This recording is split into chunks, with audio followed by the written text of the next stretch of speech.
Si Ariso ay isang nag-iisang talunan na nagkagusto sa isang radio host ngunit hindi niya alam kung sino ito.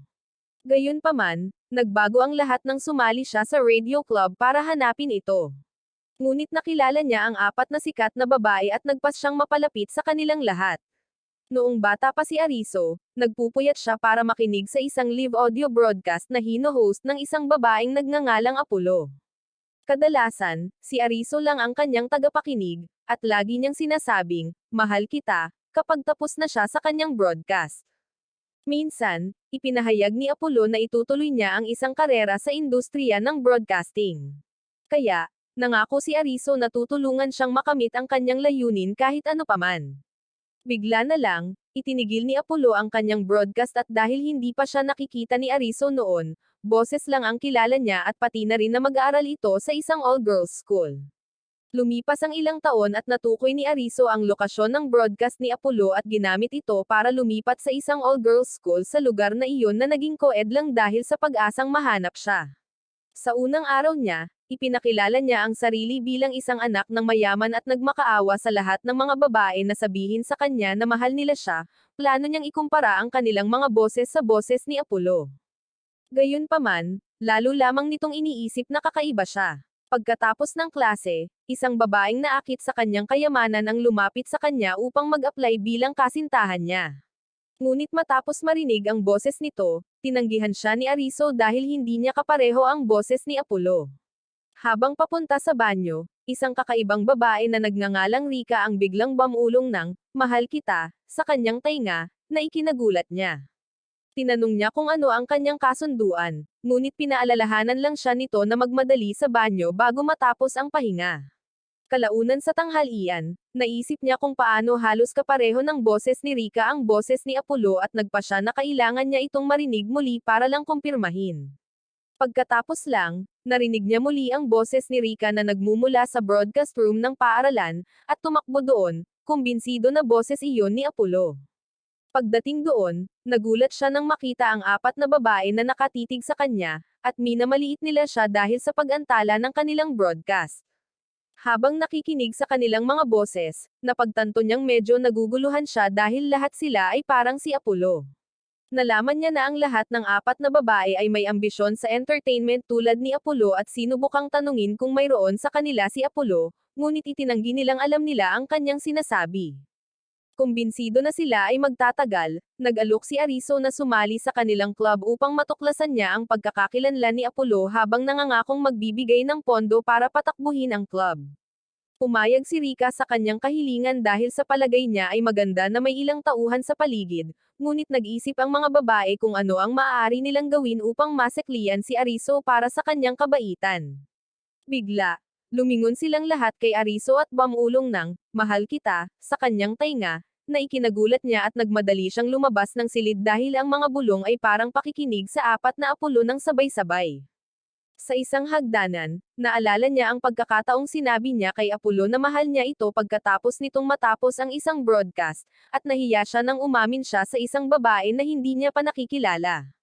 Pagkatapos ng klase, nagdaos ang mga babae mula sa broadcast room ng isang welcome party para sa kanya kung saan binihisan nila siya na parang isang low-budget na anghel mula sa Shopee. Nalaman niya na magsisilbi siyang utusan ng grupo dahil tutol ang club advisor na payagan ang isang lalaki na sumama sa mga babae, ngunit tinanggap niya ang papel dahil ang paghahanap kay Apollo ang pinakamahalaga sa kanya.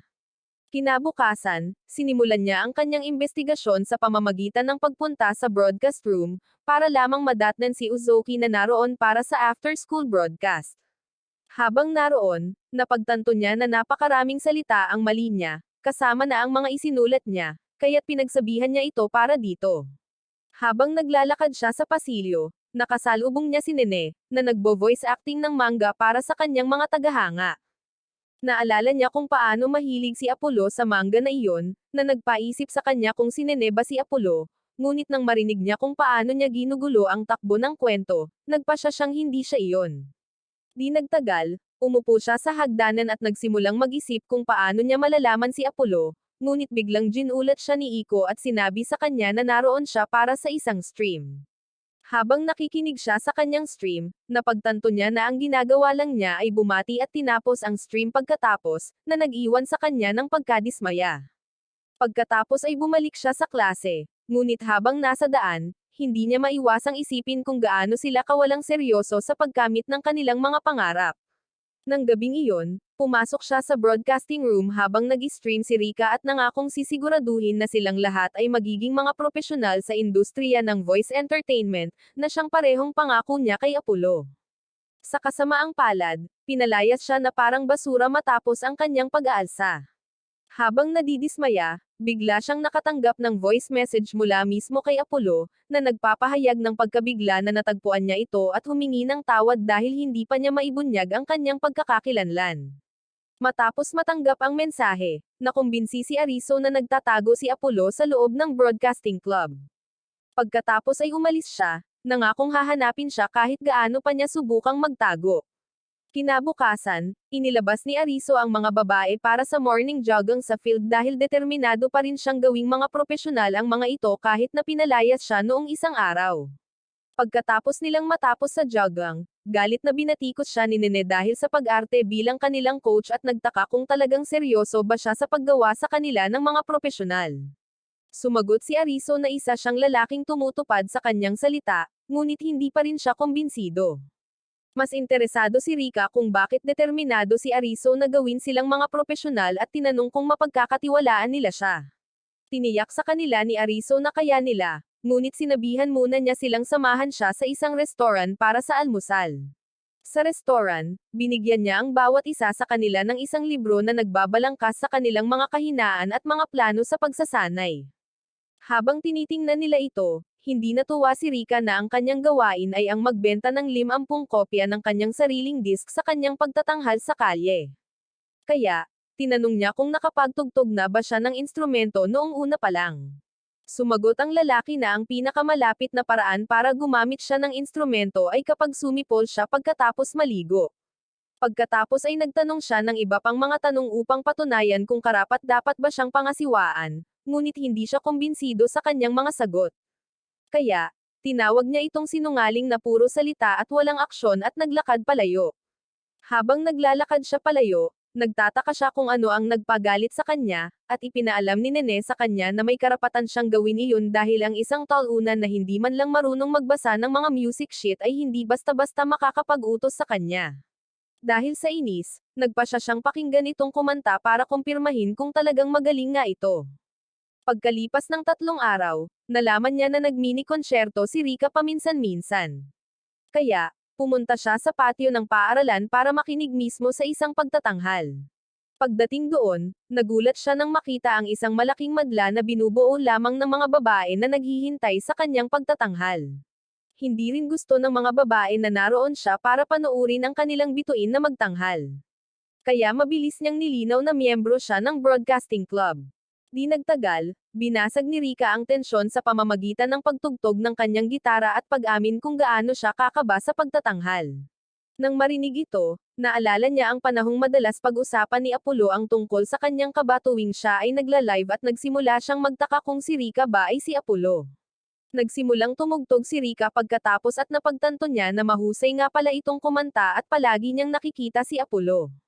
Pagkatapos ng kanyang pagtatanghal, nakita niya si Ariso at mapaglarong tinanong kung nabighani ba siya sa kanyang kanta. Seryosong sumagot si Ariso na hindi siya kapani-paniwala at pagkatapos ay humingi ng tawad sa kanyang kawalan ng pakiramdam, na sinasabing wala na siyang duda ngayon na magiging patok ang kanyang pagtatanghal sa kalye. Kahit na naantig siya sa kanyang mga salita, tumanggi siyang magbago ng isip at sinabing hindi niya gagawin ang sinabi niya. Pagkalipas ng ilang linggo, naglakad si Rika papunta sa patio ng paaralan para sa kanyang lingguhang pagtatanghal at nagsimulang isipin kung paano tumigil si Ariso sa panonood sa kanyang pagtatanghal. Nag-aalala, iniisip niya kung samobra na ba ang ginawa niya at nangakong hihingi ng tawad sa kanya kapag nakita niya ito muli. Pagdating doon, nagulat siya nang makita siyang kumukuha ng kanyang pwesto at sinusubukang magtanghal para sa kanyang mga galit na tagahanga. Patuloy niyang sinusubukang pakalmeyan ang mga galit na tagahanga na gustong bumaba siya sa entablado at ibenta ang kanyang gitara sa Shapey dahil talunan siya, ngunit napansin niya si Rika at tinawagan siya. Pagkatapos ay tinanong ni Rika kung ano ang ginagawa niya, at sumagot siya na sinusubukan niyang mag-entertain. Tila, palihim siyang nagsasanay na kumanta at tumugtog ng gitara sa loob ng ilang linggo dahil gusto niyang patunayan na hindi siya puro daldal. Napagpasyahan ni Rika na baliw siya sa paggawa ng lahat ng iyon, ngunit sumama siya at nagpas siyang magtanghal kasama niya. Nang sumunod na linggo sa paaralan, biglang nag-excuse si Nene, na sinasabing may mga plano siya. Nagsimulang mag-alala ang kanyang mga kaibigan dahil palihim siyang lumalabas nitong mga nakaraang araw. Ipinaalala rin sa kanya ni Ariso na kailangan pa rin niyang pumasa sa kanyang aptitude test para sa kanyang pangarap na mag-voice acting, ngunit hindi niya sila pinansin. Di nagtagal, nagpasya si Ariso na sundan siya kung saan siya laging pumupunta, para lamang mapagtanto na palihim siyang nagpa-practice ng voice acting. Habang nakikinig siya sa kanyang pagpa-practice, bigla niyang sinabi na pangit ang kanyang pag-arte. Agad siyang nagulat, at ibinato niya sa kanya ang manga na ginagamit niya sa pagpa-practice. Pagkatapos ay nalaman niya na ang manga ay tungkol sa isang bawal na pag-ibig sa pagitan ng isang prinsesa at isang sundalo at plano niyang mag-audition para sa papel ng prinsesa dahil ang manga ay malapit ng iadaptasyon sa isang anime. Nagpasya siyang tulungan siyang mag-practice sa pamamagitan ng pag-arte bilang isang sundalo sa nobela. Tumanggi siya noong una, ngunit matapos siyang kutsain dahil sa hindi pagiging masigasig sa kanyang pangarap upang magpanggap sa isang relasyon, pumayag siya. Pagkatapos ay nagsimula silang umarte bilang magkasintahan sa paaralan hanggang sa araw ng audition kung saan medyo sineryoso niya ang papel. Sa kasamaang palad, nang dumating ang araw ng audition, ipinaalam niya sa kanya na hindi siya nakapasa at hindi niya tinanggap ng maayos ang balita. Ipinaalam niya sa kanya na kumakalat ang mga chismis online tungkol sa kung paano pinili ng autor ang paborito niya, ngunit pakiramdam niya ay hindi pa rin ito patas. Pagkatapos ay tinakpan niya ang kanyang mukha ng nobela, na nagpapaalala sa kanya ng eksena kung saan hinalikan ng prinsesa ang helmet ng sundalo. Kaya, yumuko siya at hinalikan ang libro. Habang tatayo siya para umalis, bigla siyang hinawakan nito para tanungin kung hinalikan ba siya nito, ngunit tumanggi siyang sumagot.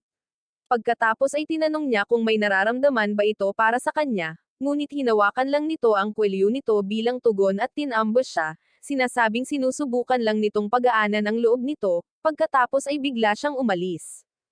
Kinaumagahan, pumasok si Ariso sa broadcasting room para lamang makita ang mga babae na halos walang damit, na naging dahilan upang agad siyang magalit sa kanila.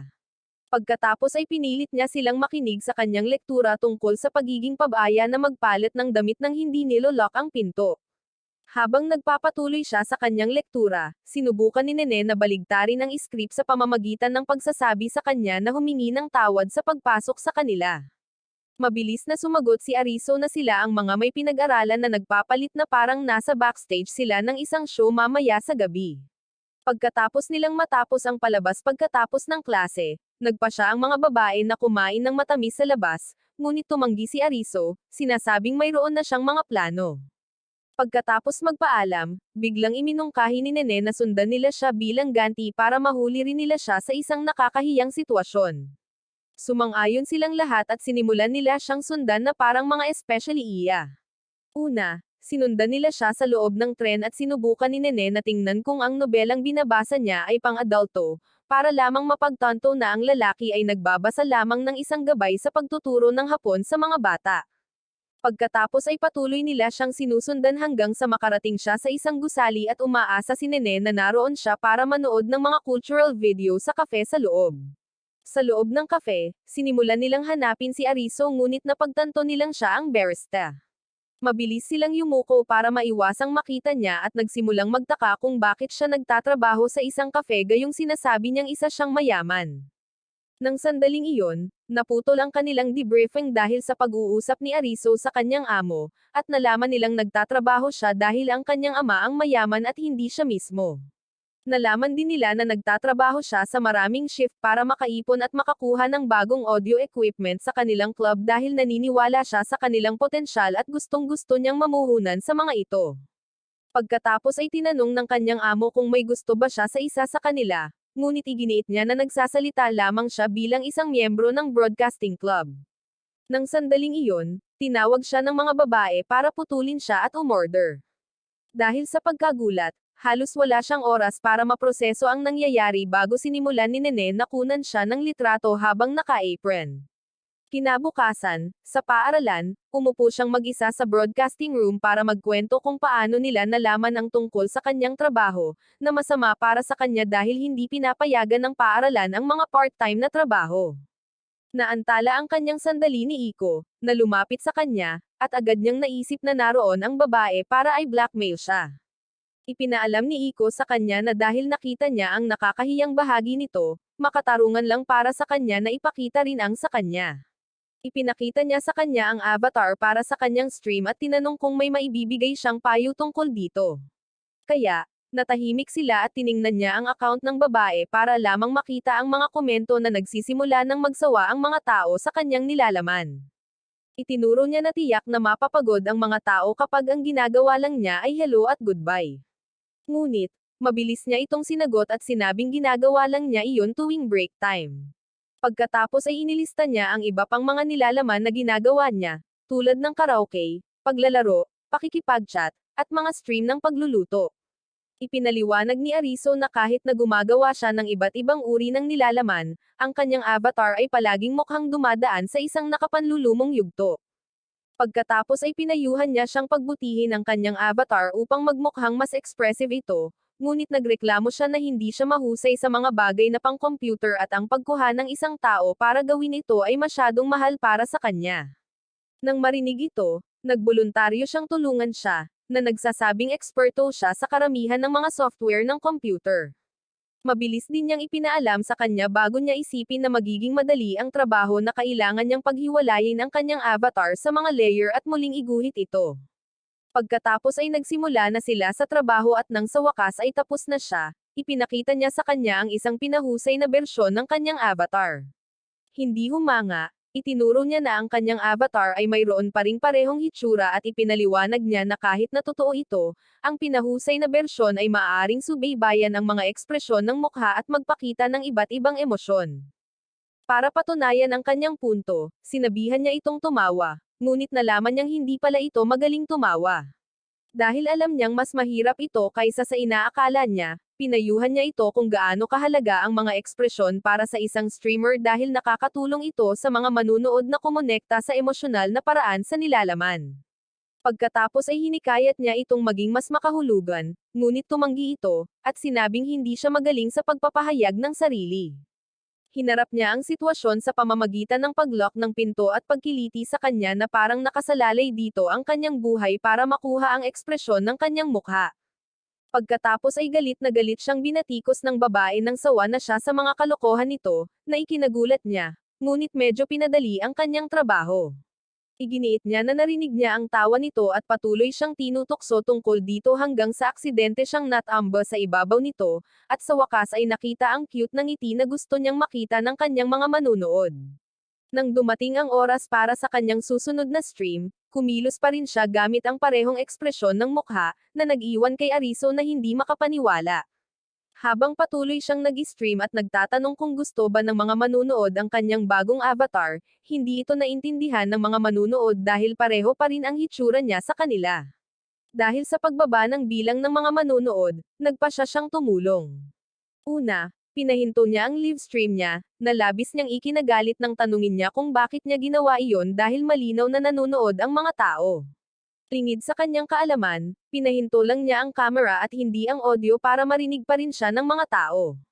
Habang patuloy siyang nagrereklamo, tinanong niya kung ano talaga ang gusto niya sa streaming, dahilan para aksidente niyang mailabas ang kanyang nararamdaman ng live. Habang ginagawa ito, biglang sumugod sina Uzoki at Nene para sabihin sa kanya na naka-on pa rin ang kanyang audio. Nang mapagtanto niya, natarante siya na malapit na siyang makonsela. Ngunit ipinakita nila sa kanya na dumami ang kanyang mga manunood. Pagkatapos ay hinikayat nila siyang makipag-usap sa kanila, ngunit bigla siyang nahihiya. Pumasok si Ariso para hikayatin siya na sumikat ang mga streamer ng aksidente nilang ibunyag ang kanilang tunay na sarili at sinabihan siyang tapusin ang kanyang stream ng may magandang mensahe.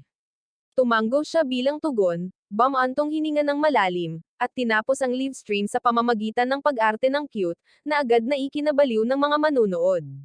Pagkatapos ng stream, nagpasalamat si Iko kay Ariso sa pagtulong sa kanya at nangakong susubukan niyang maging mas personal mula ngayon. Nang sumunod na linggo, nagpulong si Uzoki kasama ang komite ng konseho ng mga estudyante bilang bise-presidente ng konseho ng mga estudyante tungkol sa mga paghahandang ginawa para sa kanilang nalalapit na araw ng palakasan. Pagkatapos ng pulong, sinimulan siyang guluhin ng mga miyembro gamit ang kanyang mga personal na reklamo, at gaya ng dati, sinabihan niya silang lahat na iwanan na lang ang problema sa kanya, nangakong lulutasin ito. Kaya pagkatapos ng klase sa araw na iyon, tumungo siya sa broadcasting room para makipagkita sa kanyang mga kaibigan, nagtataka kung bakit lagi siyang umaarte na kaya niya ang lahat. Pagdating doon, binalangkas niya ang mga paghahanda para sa araw ng palakasan at patuloy na nagboboluntaryo na gawin ang mga pangunahing gawain, kabilang ang pakikipag-ugnayan sa ibang mga club at paghawak ng mga script at schedule dahil sa kanyang tungkulin sa konseho ng mga estudyante at mga nakaraang issue sa trabaho noong nakaraang taon. Habang siya ay tumatanggap ng mas maraming responsibilidad, lalong nag-alala ang kanyang mga kaibigan, ngunit tiniyak niya sa kanila na huwag mag-alala tungkol sa kanya. Pagkatapos ay iminungkahi ni Ariso na baguhin nila ng kaunti ang kaganapan sa pamamagitan ng pagdaragdag ng isang bagay tulad ng broadcasting. Narinig ito, nagsimulang magbigay ng mga ideya ang iba kung ano ang gagawin, ngunit ang mga ito ay alinman sa pangkalahatan or nakakabagot. Kaya, gaya ng dati, humingi sila ng payo kay Uzoki, at nangako siyang babalikan sila pagkatapos niyang pag-isipan ang kanyang mga ideya. Pagkatapos ng meeting, iminungkahi ni Nene na pumunta sila sa karaoke, ngunit tumanggi si Uzoki dahil may trabaho pa siyang dapat gawin. Pagkatapos ay tinanong ni Rika kung kailangan niya ng tulong, at tumanggi siya, sinabing magiging maayos din siya, ngunit napansin ni Ariso na masyado niyang pinipilit ang sarili. Nang magpaalam na ang ibang mga babae at umalis, nanatili siya. Di nagtagal, kinorner niya siya sa may hagdanan at binigyan ng cough drop dahil napansin niyang hindi maganda ang boses nito. Nagulat si Uzoki, tinanggap niya ito, ngunit mahigpit niya itong binalaan na huwag sabihin kahit kanino dahil labag sa batas ang pagdadala ng merienda sa paaralan. Pagkatapos ay ipinahayag niya ang kanyang pagkagulat sa katotohanang napansin niyang iba ang boses nito at ipinahayag niya na pinagmamasdan siya nito. Agad siyang namula sa kanyang komento, kaya napagpasyahan niya na dapat niyang alagaan ang kanyang hitsura. Mabilis niya itong sinabihan na uminom ng chill pill at ipinaalam niya sa kanya na palagi siyang ganoon. Dahil siya ang bise-presidente ng Unyon ng mga estudyante, lagi niyang gustong-gusto ang pagganap bilang modelong estudyante dahil gusto niyang pag-usapan ng mga tao kung gaano siya kagaling at kahanga-hanga. Nang marinig ito, napagtanto niya na talagang nasisiyahan ang babae sa pagiging nasa spotlight sa kabila ng pressure na kaakibat nito, na lalong nagpahanga sa kanya na suportahan siya. Pinayuhan din niya itong huwag abutin ang inaasahan ng lahat at matutong umasa sa iba, lalo na sa kanya, dahil naniniwala siyang walang sino man ang kasing kaya niya. Pagkatapos ay nagpaalam na siya, pinayuhan din siyang subukang mag-relax paminsan-minsan, ngunit pinigilan siya ng babae sa kalagitnaan at hiniling na mag-relax silang dalawa. Kalaunan sa library, ipinakita niya sa kanya na nakakapag-relax siya sa pamamagitan ng palihim na pagkain ng merienda habang gumagawa ng mga gawain sa konseho ng mga estudyante. Nag-aalala siya na hindi lamang sapat ang merienda niya para makapagsimula ng convenience store, kundi mapapahamak din siya kung may makakaalam. Naiintindihan niya na mapanganib ito at sinubukan niyang pilitin siyang mag-snack kasama niya para maging kasosyo sila sa krimen. Pinagdikit niya ang kanyang mga ngipin na parang asong ayaw magpasipilyo at tiniyak sa kanya na ligtas sa kanya ang kanyang sikreto. Pagkatapos ay tinanong niya kung bakit siya dinala ng babae sa library para lang malaman na kailangan niya ng tulong sa pagkopya. Kaya hiniling niya sa kanya na bigyan siya ng 2/3 nito para mas mapadali ang trabaho para sa kanya. Nagpasalamat siya sa pagiging maaasahan at pinayuhan siya nitong mas madalas na sabihin ang kanyang saloobin sa broadcasting club, ngunit inaangkin niya na ayos lang sa kanya ang supporting role. Inamin niya na plano niyang suportahan ang club sa anumang paraan bago tuluyang umalis sa Taglagas, na nag-iwan sa kanya na natigilan. Ipinagpatuloy niya ang pagpapaliwanag kung paano niya gustong mag-focus sa kanyang pag-aaral para makapasok sa isang bagong kolehiyo dahil ang mga anchor mula sa mga nangungunang istasyon ay pawang nagtapos sa mga prestihiyosong kolehiyo.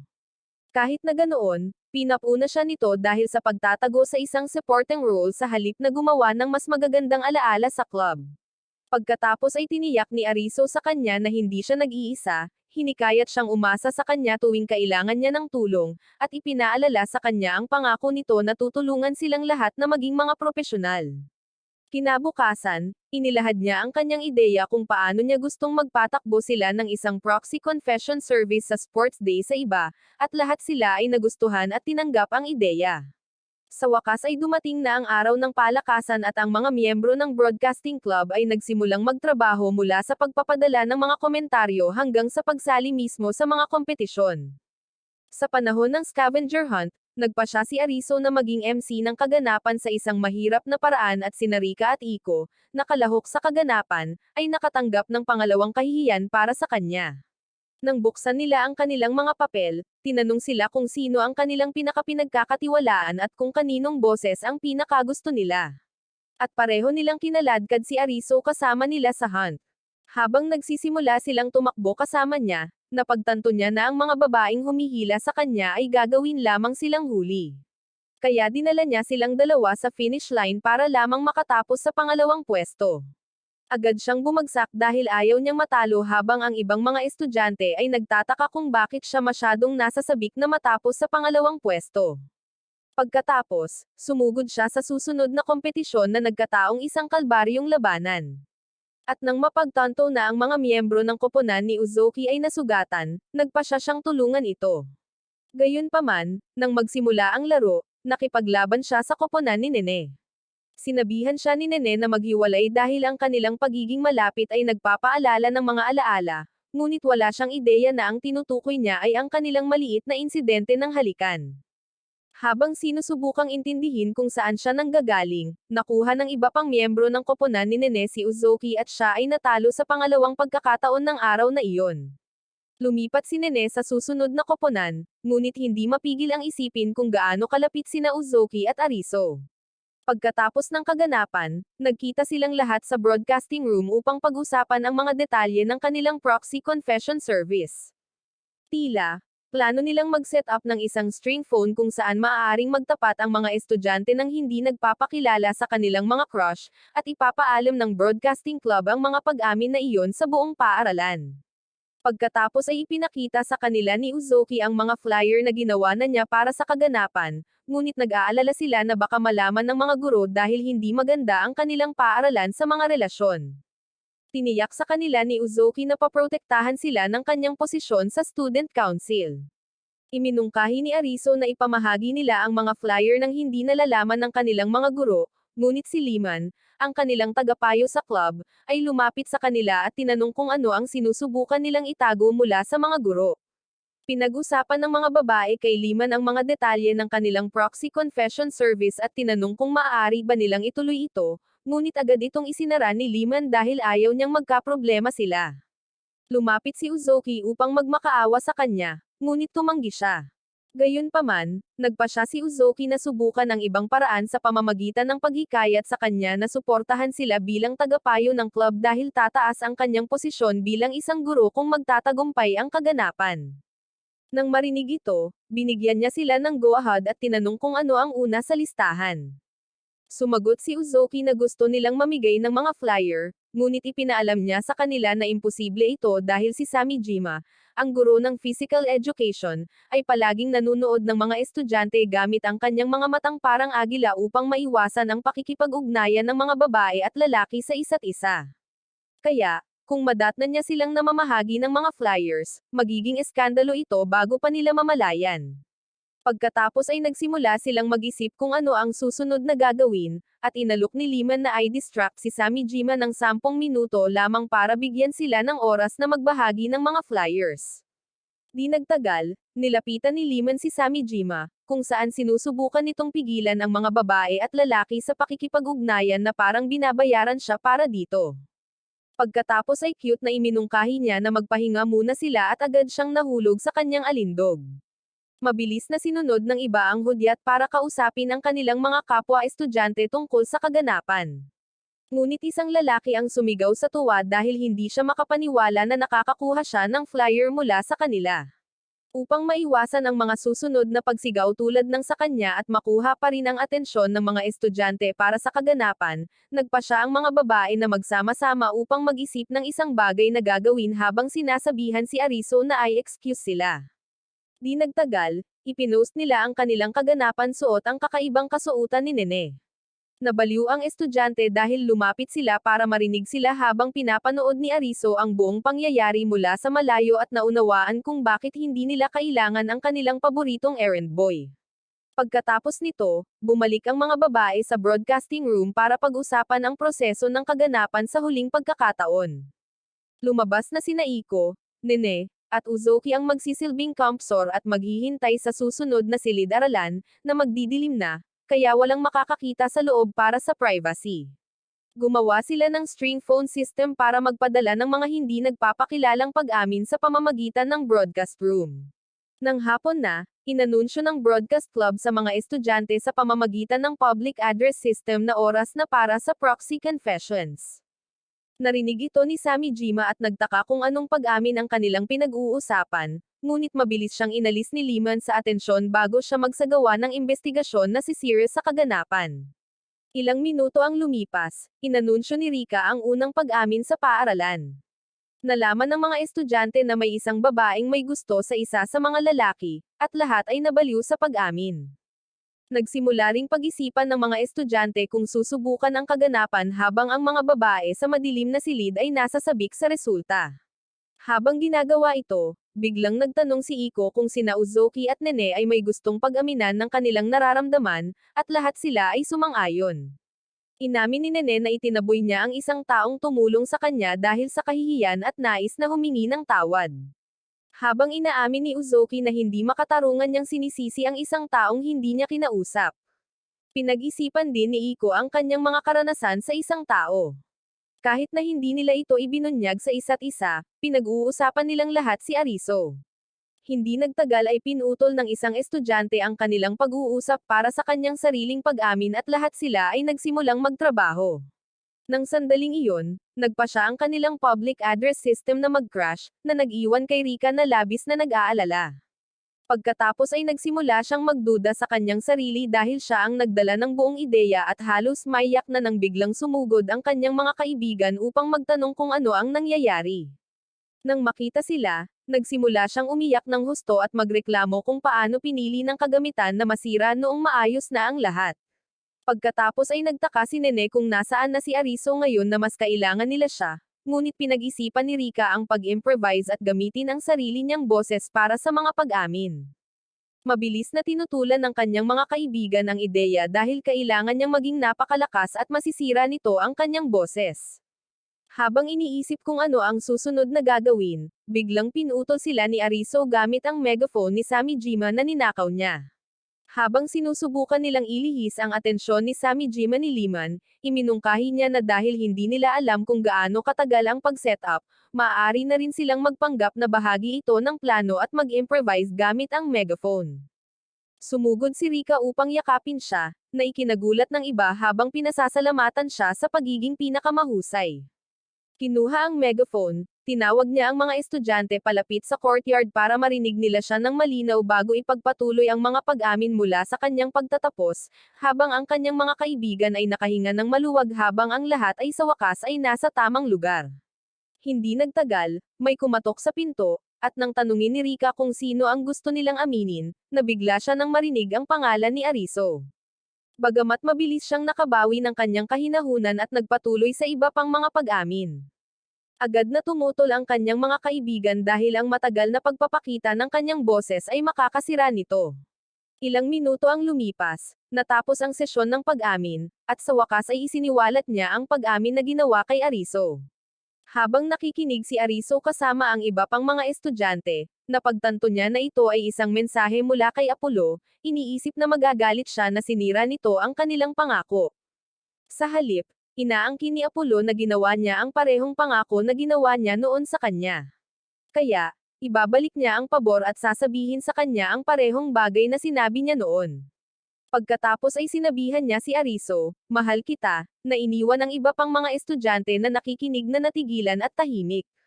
Napagtanto ni Ariso na ito ang unang pagkakataon na tatawagan siya ni Apollo sa kanyang pangalan. Kaya, nagmadali siyang makipagkita kay Uzoki upang alamin ang tunay na dahilan.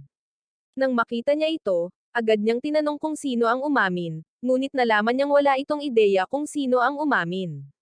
Nang makita siyang kinakabahan, napagtanto niya na ang pagsisikap na hikayatin siyang umamin ay labag sa layunin ng kanilang proxy service. Kaya humingi siya ng paumanhin sa pagkawala ng kanyang katahimikan, sinabi sa kanya na wala siyang pakialam kung sino ang umamin at pinuri siya sa mahusay na pagtanggap sa proxy confession. Pagkatapos ay napaiyak siya sa ginhawa dahil inakala niyang mabibigo siya at niyakap siya ng walang pakialam na baka mahuli sila ni Samijima at gawing mga scapegoat. Matapos ang tagumpay ng araw ng palakasan, nagdaos si Lehman ng isang celebration party para sa mga miyembro ng broadcasting club sa kanyang bahay dahil naniniwala siyang mas mura ang uminom sa bahay. Habang nagaganap ang party, tinutokso ni Lehman ang mga babae dahil hindi nila sinunod ang tema ng damit na komportable silang magsuot, kundi sa halip ay tumayo sila na parang pupunta sa isang night party. Napagtanto niya agad na para kay Ariso pala iyon at ipinaalam niya rito na makakagawa ito ng tagapagmana para sa pamilya nito. Pagkatapos ay humarap siya sa mga babae para ipaalam sa kanila na natarante sila dahil may nag-amin kay Ariso. Agad na itinanggi ng mga babae ang kanyang mga pahayag maliban kay Rika na umamin na siya ang pumili ng kanyang damit sa pag-asang tatawagan siyang cute ni Ariso. Sa kasamaang palad, nakatulog si Ariso dahil sa stress na dinanas niya noong araw. Kaya, iminungkahi ni Lehman na magdaos sila ng isang party para sa mga babae, at nagkasundo ang mga babae na lumabas para kumuha ng isang bagay na gusto nilang ibahagi para sa party. Bago sila umalis, tinulungan nila si Ariso na matulog para maging komportable ito, at lumabas na sila. Ilang minuto ang lumipas, bumalik si Iko, inilapag ang cake na binili niya sa refrigerator, at naglakad papunta kay Ariso para matulog sa tabi niya. Habang nakatitig siya sa posisyon nito sa pagtulog, nagtataka siya kung bakit bigla siyang niyakap ni Uzoki habang nagaganap ang kaganapan at tinanong kung sila ba ay nagde-date. Nang sandaling iyon, biglang binuksan ni Nene ang pinto at nakita ang sapatos ni Iko sa pasukan, na nagpaisip sa kanya na malamang ay dumating na siya. Inilapag niya ang cake na nakuha niya sa counter ng kusina at lumapit sa sala, para lamang makita si Iko na nasa isang nakakompromisong posisyon kasama ang natutulog na si Ariso. Lingid sa kaalaman ni Nene, tinatanong lang siya ni Iko kung nakipagsesyon na ba siya kay Uzoki, ngunit biglang pinutol siya ni Nene sa pamamagitan ng pagkukunwaring hinahanap ang kanyang pitaka. Pagkatapos ay sinalubong siya ni Iko at nagtanghal na parang ngayon lang niya ito nakita. Pagkatapos ay lumapit siya para tanungin si Iko kung ano ang nakuha niya. Ngunit sinabi ni Iko na ito ay isang sikreto. Ang marinig ito ay nagpaisip sa kanya kung pinutol lang ba niya si Iko, sinusubukang maging maanghang kay Ariso. Tinanong siya ni Iko kung gaano na siya katagal na pinagmamasdan, at mabilis siyang nagsinungaling na kakabalik lang niya, sinasabing wala siyang nakita or narinig. Gayunpaman, hindi naapektuhan si Iko sa tugon nito at tinanong kung may nahalikan na ba siya dati, na siyang ikinagulat niya. Nalaman niya na gusto lang malaman ni Iko, kaya inamin niya na may nahalikan na siya dati. Mas lalong naging mausisa si Iko nang marinig ito, dahilan para bambahin siya nito ng mga tanong na parang isang news correspondent na nagbabalita. Naalala ni Nene ang pagkakataong hinalikan niya ang manga sa mukha ni Ariso. At dahil hindi alam ni Iko na hindi pala ito totoong halik, humanga siya sa kanyang paglaki. Biglang tinanong ni Nene si Iko kung gusto niya si Ariso, na nag-iwan kay Iko na namula. At nang mapagtanto niyang nakita ni Nene ang posisyon niya kay Ariso kanina, tuluyan siyang nawala sa sarili. Matapos kumalma ng kaunti, ibinahagi niya kay Nene kung gaano siya hindi sigurado dahil ito ang unang pagkakataon na makakaramdam siya ng ganito. Pagkatapos ay ibinalik niya ang tanong kay Nene, na sumagot lamang na mas magaling siya kaysa sa ibang mga lalaking kilala niya. Nang sandaling iyon, narinig nila ang boses ni Uzoki na nag-aanunsyo ng kanyang pagdating, at tuluyan silang nawalan ng sarili. Maya-maya, pumasok si Uzoki sa sala at nakita niya si Ariso na natutulog, at nagtaka siya kung nasaan sina Iko at Nene dahil tiyak na nakita niya ang kanilang mga sapatos sa pasukan. Pagkatapos ay napagpasyahan niya na malamang ay lumabas sila na nakatsinelas at pumunta sa kama. Natutulog si Ariso sa pag-aakalang siya lang ang nasa paligid. Lingid sa kanyang kaalaman, sina Iko at Nene ay kasalukuyang nagtatago sa ilalim ng kama habang siya ay nakaupo lamang sa ibabaw ng kama, dismayado na natutulog pa rin si Ariso. Pagkatapos ay ginamit niya ang pagkakataong humingi ng tawad sa pagyakap sa kanya, sinisisi ito sa kanyang biglaang pagkasabik dahil inakala niyang luto na sila. Sinubukan din niyang aminin ang isang bagay na nangyari noong kaganapan ng pag-amin, ngunit bago pa man niya ito magawa, biglang inanunsyo ni Rika ang kanyang pagdating. Agad siyang nagtago sa ilalim ng kama at nakita niya sina Iko at Nene na nagtatago na roon. Nang sa wakas ay makarating si Rika sa sala, inakala rin niyang siya ang unang dumating ngunit nadismaya siya dahil mahimbing pa ring natutulog si Ariso. Pagkatapos ay nag-alis siya ng damit, na siyang ikinagulat ng iba na nagtatago sa ilalim ng kama na ngayon ay nanunood sa kanya ng may pagtataka. Nang marinig ito, mabilis siyang lumingon upang tingnan kung ano ang nangyayari, ngunit nakita niyang natutulog pa rin si Ariso. Kaya't umupo siya sa tabi nito at nagreklamo kung gaano siya nadismaya na hindi siya pinuri nito sa kanyang damit. Dahil alam niyang hindi siya naririnig nito, hinawakan niya ang mga daliri nito at nagulat siya nang makitang tumutugtog pa rin ito ng gitara. Biglang naputol ng pagbahing ni Iko ang kanilang bonding session kay Ariso, na kalaunan ay humantong sa kanyang pagkatagpo sa kanila sa ilalim ng kama. Di nagtagal, sa wakas ay nagising si Ariso mula sa kanyang mahabang idlip at agad na naramdaman ang kakaibang atmosfera sa silid kasama ang mga babae na nakatitig sa kanya ng kakaiba. Ang mas malala pa, bumalik ang lahat ng mga babae na may dalang mga cake dahil gusto nilang pahalagahan siya sa kanyang pagsisikap sa kaganapan. Para maging patas, sinimulan niyang kainin ang 4 na cake, kahit na kinakain siya nito sa loob. Habang ginagawa ito, sa wakas ay umuwi si Liman para lamang ipakita na nakakuha rin siya ng cake. Kalaunan, sa wakas ay natapos ni Ariso ang buong cake, ngunit mukhang na-hospital siya ng 9 na buwan. Pagkatapos ay sinubukan ni Liman na itulak ang sarili niyang cake sa kanya, ngunit alam niyang ipapadala siya nito sa Hades, kaya ginulo niya ito sa pamamagitan ng pagmumungkahi na maglaro na lang sila. Gayunpaman, nang sa wakas ay napagdesisyonan na nila ang isang laro, iminungkahi ni Liman na ang natalo ang kumain ng kanyang cake. Nagsimula silang maglaro kasama si Liman na nag-excuse dahil hindi ito kumakain ng carbs sa gabi. Habang nakatuon sila sa laro, naalala ni Ariso ang pagtanggi niya sa alok ni Apollo na magpakilala ng mas maaga dahil gusto pa rin itong hanapin ito ng mag-isa. Pagkatapos ay ibinahagi niya kay Apollo kung paano ang pagiging malapit sa 4 na babae ay nagpaparamdam sa kanya na gusto niyang makakuha ng trabahong may kaugnayan sa boses, ngunit magiging producer siya ng mga kanta, anime, konsyerto, at mga programa sa broadcast. Hindi nagtagal ay pinutol ni Nene ang kanyang iniisip at ipinaalam sa kanya na siya na ang maglaro. Pagkatapos ay tiningnan niya ang laro at nakita niyang naging komplikado na ito. Nang sa wakas ay nakapaglaro na siya, natalo siya sa kanyang sorpresa habang ipinagdiriwang ng mga babae ang kanilang tagumpay. Nang sumunod na linggo, nagtanghal si Rika para sa kanyang mga karaniwang tagahanga sa patio ng paaralan. At si Ariso, na kasama ng karamihan, ay hindi maiwasang mag-isip kung matatalo ba niya ito sa popularity contest ngayon na mas lumaki pa ang kanyang fanbase simula noong sports day event. Gayunpaman, mas nag-aalala siya na hindi pa siya malapit sa isang palabas sa kalye dahil ang ginagawa lang niya ay tugtugin ang mga kanta mula sa mga sikat na artista sa halip na ang isinulat niya mismo. Pagkatapos ay napansin niya ang isang magandang babae na nagngangalang Aiko na galit na nakatitig kay Rika mula sa malayo. Napansin din ni Rika si Aiko na naglalakad palayo at bigla itong tumigil sa pagtugtog, na nagpaalala sa kanyang mga tagahanga. Naramdaman ang kanilang mga pag-aalala, mabilis niyang tinapos ang palabas sa pamamagitan ng pagsasabi na magkikita sila sa susunod. Ngunit lalo lamang itong nagpalungkot sa kanyang mga tagahanga. Di nagtagal, pinigilan ni Ariso si Aiko habang naglalakad para sa isang maikling pag-uusap, ngunit hindi niya ito pinansin ng mas mabilis kaysa sa friend request na ipinadala mo sa iyong crush. Hindi siya tumigil, patuloy niyang sinubukang makuha ang atensyon nito hanggang sa kalaunan ay nainas ito at tinanong kung ano ang kanyang trip. Sa halip na dumiretso sa punto, tinanong niya kung bakit patuloy siyang hindi pinapansin nito, at sumagot ito na dahil mukhang nakakainis ito. Mabilis siyang dumiretso sa punto para hindi na siya lalong mainas at tinanong kung bakit tila natigilan siya sa pagtatanghal ni Rika.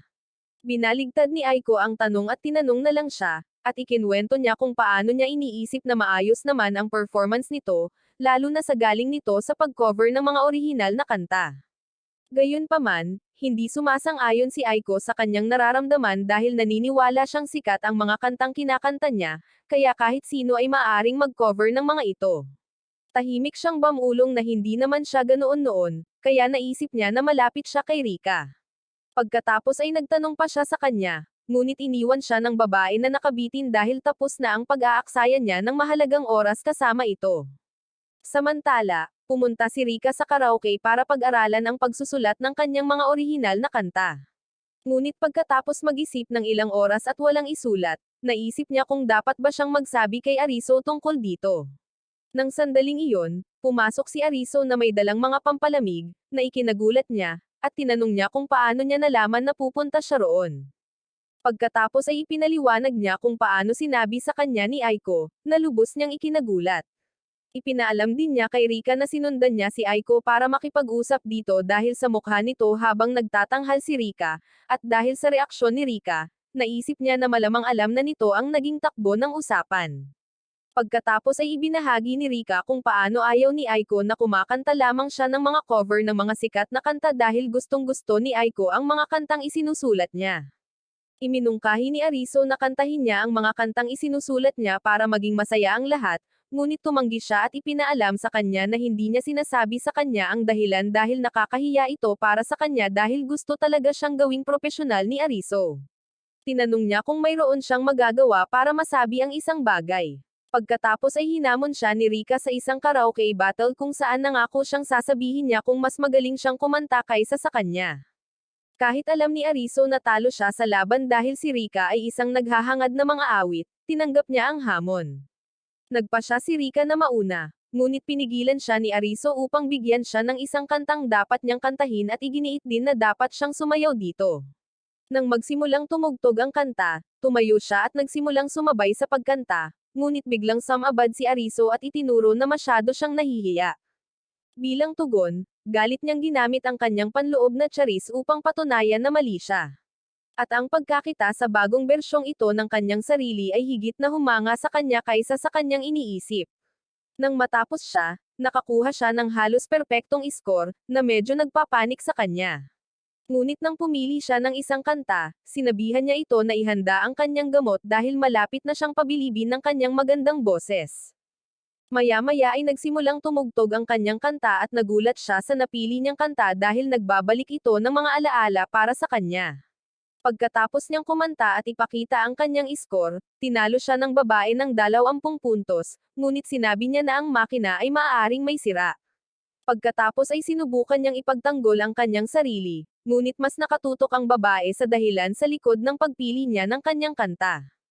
Lumalabas na nalaman niya kay Aiko na mahal niya ang banda na kumanta ng kanta at dahil mahal din niya ang banda dahil inirekomenda ito ni Apollo sa kanya noon, nagpa siya siyang kantahin ito.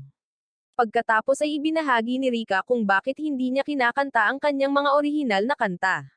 Inihayag niya na nakakaramdam siya ng kawalan ng kapanatagan sa kung paano maaaring husgahan ng mga tao ang mga ito, kaya mas madali para sa kanya ang kumanta ng mga cover dahil maaari siyang magtago sa likod ng musika ng ibang tao. Pagkatapos ay ikinwento niya sa kanya ang tungkol sa kanyang paghihirap na sumulat ng mga bagong kanta dahil palagi niyang naaalala ang mapanghusgang hagdan ng mga tao tuwing sinusubukan niya. Ang pagkarinig nito ay nag-alala sa kanya kaya nagsimula siyang mag-isip ng paraan upang matulungan siya. Kaya naman ibinahagi niya sa kanya kung paano siya nagkaroon ng stage fright noong lumalaki siya at tinanong kung mayroon pa ba siyang ilan sa kanyang mga lumang kanta. Nang mapagtanto na mayroon siya, bigla niyang inanunsyo na magkakaroon sila ng isang konsyerto sa paaralan kung saan kakanta siya ng lahat ng kanyang mga orihinal na kanta upang malampasan ang kanyang takot. Agad siyang nangatwiran na ayaw niyang siya ang magdesisyon para sa kanya, ngunit patuloy siyang nagsalita tungkol sa kung paano siya lamang ang makakagawa ng sarili niyang mga kanta. Nang makitang determinado siyang mag-organisa, bumantong hininga siya sa pagkatalo at tinanggap ang alok nito. Isang linggo pagkatapos ng pag-uusap, umakyat si Rika sa rooftop para sa kanyang dapat sanay konsyerto dahil sa takot. Habang nag-iipon siya ng lakas ng loob para buksan ang pinto at sabihin kay Ariso na hindi siya makakapagtanghal, nagulat siya nang makitang ang kanyang mga kaibigan lamang ang mga manunood. Pagkatapos ay lumabas si Ariso mula sa kanyang pinagtataguan upang ipaalam sa kanya na magiging kawalang konsiderasyon niya kung ihagis siya sa mga lobo sa kanyang unang pagtatangka. Di nagtagal, naghanda siya para sa kanyang pagtatanghal habang nag-aalala si Ariso kung magagawa niya ito. Sinimulan siyang pasayahin ng kanyang mga kaibigan, na labis niyang ikinatuwa, at nagsimula siyang magtanghal para sa kanila. Habang patuloy siyang nagtatanghal, naramdaman ni Ariso na ang kanyang mga kanta ay tunay na makakaantig sa puso ng mga tao. Kahit medyo sobra na ang pag-iyak ni Nene, kahit hindi pa rin niya alam kung bakit itinatago nito ang kanyang talento, natutuwa siyang nakahakbang ito ng paunti-unti salamat sa kanyang mga kaibigan. Nang sumunod na linggo sa paaralan, pumasok si Ariso sa broadcasting room ng masigla upang salubungin ang mga babae, at lahat sila ay masayang tumugon sa kanya, maliban kay Nene, na nagtatampo sa isang sulok. Napansin ito ni Ariso at tumikim upang ibalita muli ang kanyang pagdating, ngunit hindi pa rin siya pinansin ni Nene. Nakuha niya ang memo at lumingon sa iba upang maghanda para sa broadcast sa umaga. Habang ginagawa ito, biglang hinampas ni Nene ang kanyang ulo ng isang manika at inakusahan siyang hindi nagtatanong kung ano ang gumugulo sa kanya. Pagkatapos ay humingi siya ng tawad at tinanong kung ano ang nangyayari, ngunit tumanggi si Nene na sabihin sa kanya kung ano ang nangyayari, na nag-iwan sa kanya ng pagkalito. Pagkatapos ay lumabas siya ng silid ng galit, na nagtulak sa kanya na tanungin ang kanyang mga kaibigan kung ano ang kanyang problema. Ipinaalam sa kanya ni Uzoki na sumali siya sa theater club noong nakaraang linggo bilang isang pansamantalang katulong, ngunit sa palagay niya ay hindi maganda ang takbo nito. Ang marinig ito ay nagpaalala sa kanya dahil sa palagay niya ay maaaring makipagtulungan si Nene sa kahit sino. Mabilis na ipinaalam ni Uzoki sa kanya na tinatalikuran talaga ni Nene ang mga taong hindi niya malapitan at idinagdag pa ni Iko na ang mga taong may gusto lang sa kanya ang gusto niya. May nakita siyang sentido kontrobersyal sa kanilang sinasabi at nang magmakaawa si Iko na gumawa ng paraan tungkol sa ugali nito, pumayag siya dahil naniniwala siyang siya lang ang may kakayahang tumulong. Kalaunan ng araw na iyon, si Oizumi, isang estudyante ng dramatic theater na pangarap maging aktres at magpakasal sa isang celebrity para sa pera, ay nag-arte ng buong puso sa harap ni Nene habang nagpa-practice sa teatro, ngunit nasira ni Nene ang kanyang linya, dahilan para mabangga ni Oizumi ang kahon sa likuran niya ng galit. Galit na galit siyang gumanti kay Nene dahil sa hindi pagsunod sa mga emosyon sa script na ibinigay niya kay Nene para basahin. Sinubukan ni Nene na ipaliwanag na inilalagay niya ang kanyang isip sa pag-arte, ngunit hindi makapaniwala si Oizumi na nag-arte si Nene. Pagkatapos ay naglaan ng oras si Oizumi para ipaliwanag kung paano ang mga emosyon at pag-arte ay nagmumula sa mga impulso sa halip na sa malay na pag-iisip lamang. Samantala, si Ariso ay tahimik na nakikinig sa buong usapan. Habang patuloy na ginagabayan ni Oizumi si Nene sa eksena at hiniling na isadula ito muli, nagkamali si Nene sa kanyang linya, na nag-udyok kay Oizumi na mahinahong sabihin sa kanya na ang banyo ay nasa labas ng pinto sa kanyang kanan. Nahihirapan si Ariso na paniwalaan na ang hyperactive na si Nene ay maaaring maging napakaamo sa labas ng kanyang comfort zone. Kinabukasan, mainit na nakaupo si Nene sa broadcasting room, na nagpaalala sa kanya sa kanyang mga kaibigang tumitingin sa pinto. Sa pag-aakalang nag-iisa siya, nagsimulang magwala si Nene sa pamamagitan ng pagtawag sa kanya bilang isang wannabe Jet Li, na nagsasabi lang ng mga kalokohan para mapataas ang kanyang ego. Habang ginagawa ito, biglang pumasok si Ariso para gambalain siya, at sinabihan siya na nakita niya ang nangyari sa kanya sa club noong nakaraang araw. Pagkatapos ay tinanong niya siya kung ang mga palamuti sa buhok niya ay nagbibigay pugay sa mga fans sa entablado. Agad siyang nainas nang marinig niya ito, kaya itinulak niya ito sa sahig at sinimulang pagsabihan. Tumawa lang si Ariso bilang tugon dahil iyon ang eksaktong tugon na gusto niya mula sa kanya. Pagkatapos ay sinubukan niyang ipaliwanag kung paano niya magagamit ang enerhiya sa kanyang pag-arte, ngunit hinampas lang siya nito ng bag, kaya damyugo ang ilong nito. Kalaunan, nagpa siya si Ariso na turuan siya sa kanyang susunod na script, na nagkataong isang papel niya na niloko ng isang lalaking mahal niya. Habang ginagawa ito, iminungkahi niya na niloko siya upang matulungan siyang makapasok sa karakter. Naiintindihan niya na gusto siyang tulungan nito, tulad noong una niyang audition, ngunit iniisip niya kung sino ang lolokohan niya. Biglang ipinaalam ni Iko ang kanyang presensya at sinabi sa kanya na siya iyon, ngunit hindi siya sumasang-ayon dito dahil sa palagay niya ay hindi ito makatotohanan dahil napatunayang mahirap siya. Tinanong ni Ariso kung hahayaan ba niyang makalusot si Oizumi sa pagsasabi ng masama sa kanya. Pagkatapos ay sinimulan niyang gayahin kung paano siya pagsasabihan ni Oizumi, at ikinagalit ito ni Nene. Kaya, agad siyang pumayag na gawin ito dahil gusto niyang pagbayaran ni Oizumi ang pangungutya sa kanya. Dahil nasiyahan sa kanyang enerhiya, iminungkahi niya na pumunta sila sa isang lugar na angkop para simulan ang espesyal na pagsasanay. At ginamit ni Nene ang pagkakataon upang humingi ng tawad sa palaging pagiging mahirap pakisamahan. Gayunpaman, ipinaalam niya sa kanya na wala siyang pakialam dahil ang isang maliit na babae ay mayroon ding sariling karisma at ang pagkarinig nito ay nag-iwan sa kanya ng pagkabalisa. Pagkatapos ay tumungo sila sa paaralan upang magsanay ngunit nabigo si Nene at itinuro ni Ariso ang direksyon ng banyo sa kanya. Bilang depensa, sinabi niya na hindi niya maintindihan ang karakter dahil hindi siya makapaniwala na lalabas ito kasama si Iko. Napagpasyahan nilang tapusin ang araw kasama sina Ariso at Iko na nagpapaumanhin ngunit nagsimulang mag-isip si Nene kung ano ang maaari niyang gawin tungkol sa kanyang sitwasyon. Pagkatapos ay nagpatuloy siya sa paglalakad pabalik sa klase, iniisip kung ano ang pakiramdam na mawalan ng pagmamahal sa kanila, ngunit para lamang makita niya sina Iko at Ariso na kumikilos na parang mga bagong kasal sa bakuran ng paaralan. Agad siyang nagtago para marinig ang kanilang pinag-uusapan at lubos na natigilan nang malaman niyang pinag-uusapan nila kung paano nila gustong itago ang kanilang relasyon sa iba. Lingid sa kanyang kaalaman, sina Ariso at Iko ay nagkukunwaring nagpapanggap para paniwalain siyang sila ay tunay na magkasintahan. Patuloy siyang nakatitig sa kanila, na parang Statue of Liberty, habang nagpasya si Iko na gamitin ang sandaling iyon para kumpirmahin kung tunay ang nararamdaman niya para kay Ariso. Pagkatapos ay yumuko siya para sabihin sa kanya na gusto niya itong halikan. Inisip ni Ariso na sinusubukan lang ni Iko na magmukhang mas kapani-paniwala ang kanilang pag-arte, kahit na nagdududa siya na magseselos ito kay Nene dahil naniniwala siyang hindi siya gusto ni Nene.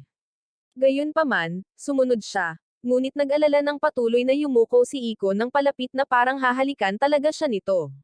Bago pa man magdikit ang kanilang mga labi, biglang pinaghiwalay sila ni Nene at binalaan sila dahil sa pagsisikap na maging malandi sa loob ng paaralan, na sinasabing ayaw din niyang gawin nila ito sa labas ng paaralan. Sina Uzoki at Rika, na nanunood ng buong pangyayari, ay mabilis na lumapit upang ipaalam kay Nene na puro pag-arte lang ang nangyayari at ipinaalam sa kanya na kasali rin sila rito.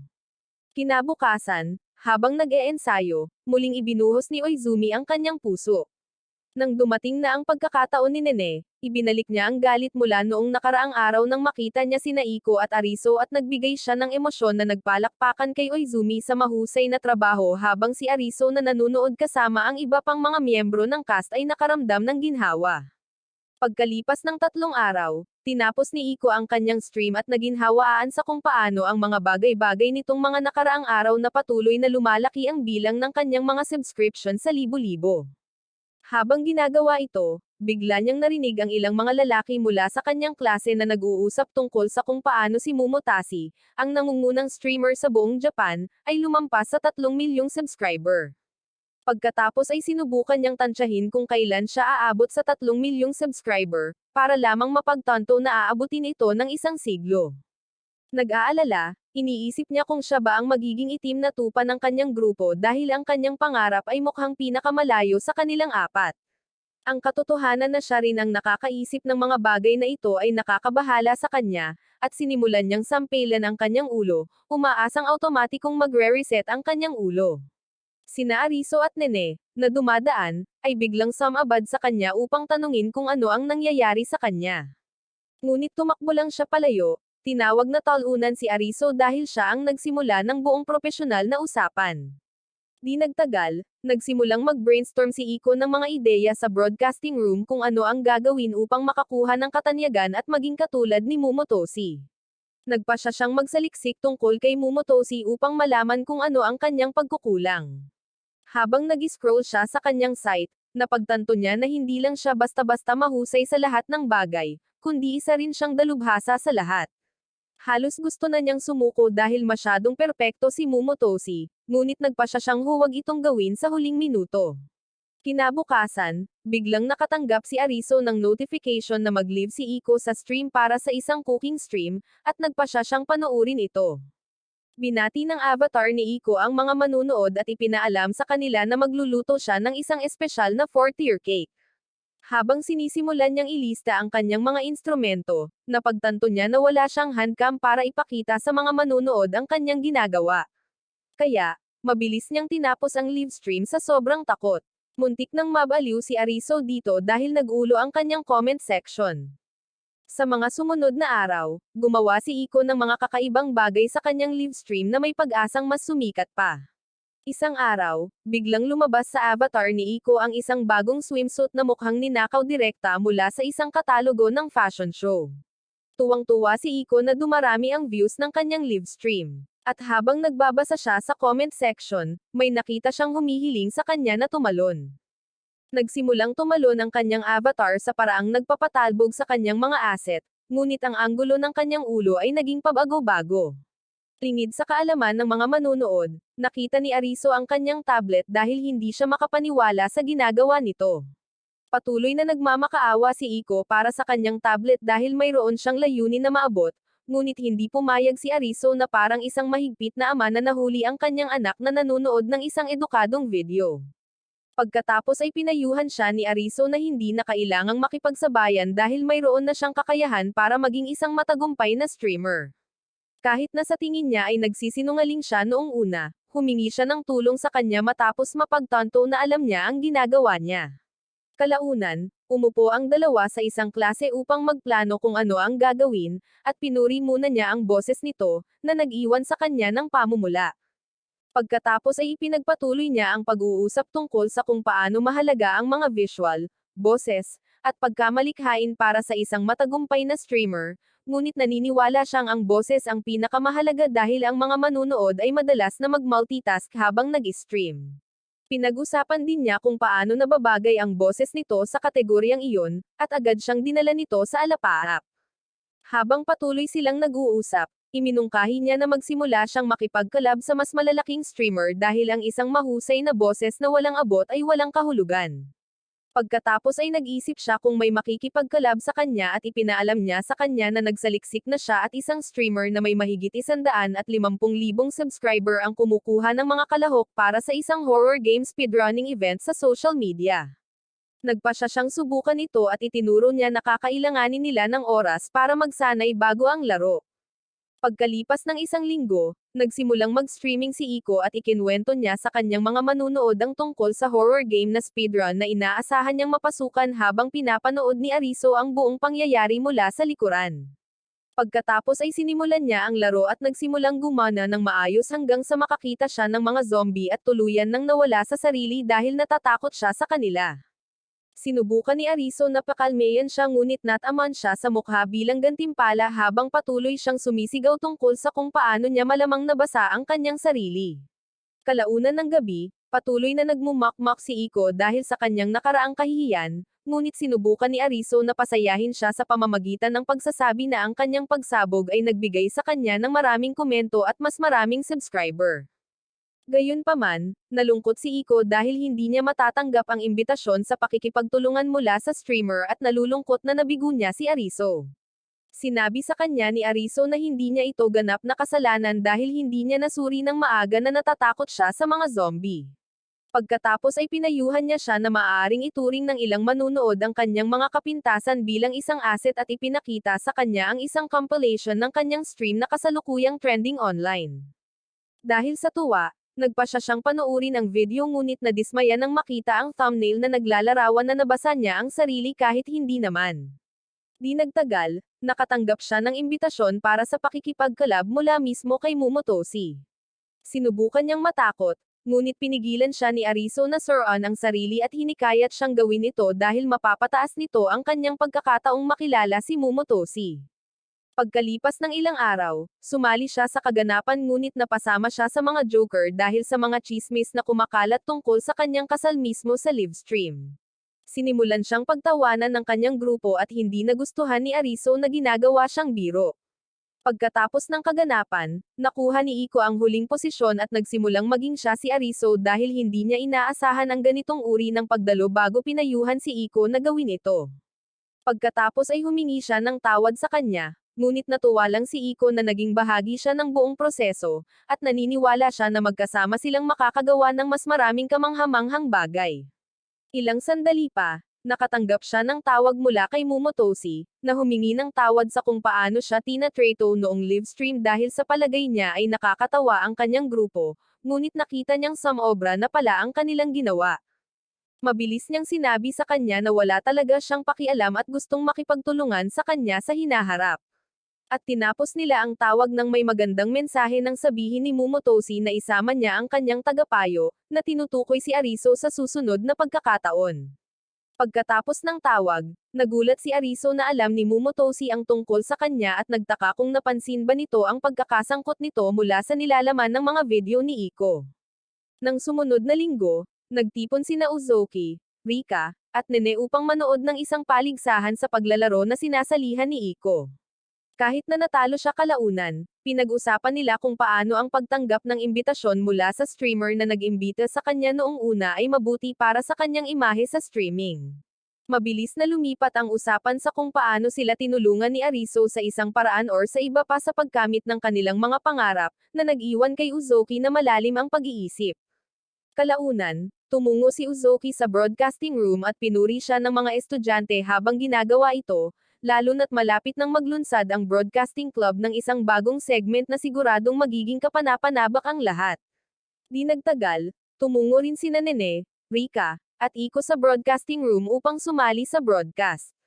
Nang sa wakas ay nagsimula na ang segment, isang anunsyo ang ginawa sa pamamagitan ng public address system na gumagamit na sila ngayon ng mga bagong-bagong kagamitan. At dahil dyan, opisyal na nilang sinisimulan ang segment na pinamagatang, apat na magkakaibigan ang nagbibigay ng payo sa pag-ibig.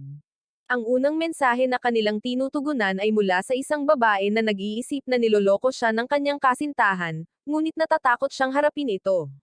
Kaya pinayuhan nila siyang tingnan ang telepono nito at kung may makita siyang kainahinala, dapat niya itong iwanan agad. Habang nagpapatuloy ang sesyon, tinanong ng mga kaibigan ni Ariso kung bakit hindi siya sumasali sa broadcast, ngunit ipinaalam niya sa kanila na kulang siya sa mga kwalifikasyon sa larangan ng pakikipag-date. Naniniwala rin siya na dapat gawin ng mga babae ang mga bagay-bagay ng mag-isa para hindi niya kailangang gumanap bilang kanilang itinalagang anghel na tagapagbantay sa lahat ng oras. Di nagtagal, nakatanggap ang mga babae ng mensahe mula sa isa pang hindi nagpapakilala na nagsasabing may isang taong interesado siya. Ngunit sa tuwing magkikita sila, nahihiyang tumalikod ang babae at gusto niyang malaman kung may pagkakataon ba siyang makipag-date sa kanya. Ang mensahe ay nagpapaalala kay Uzoki noong nakipagtitigan sila ni Ariso habang nasa klase at kung gaano siya nalungkot nang tumalikod ito. Kaya sinabi niya sa hindi nagpapakilalang tao na may pagkakataon itong palakasin ang loob nito. Kinabukasan, habang nasa segment, ang hindi nagpapakilalang tao rin ang nagbigay sa kanila ng update sa pamamagitan ng pagsasabi na nakapagplano na siya ng hapunan kasama ito at matutuwa sila kung maimumungkahi nila kung ano ang dapat niyang kainin. Natuwa ang mga babae sa kanilang ginawa at humarap si Nene kay Iko para magtanong kung ano ang maimumungkahi niya para sa date.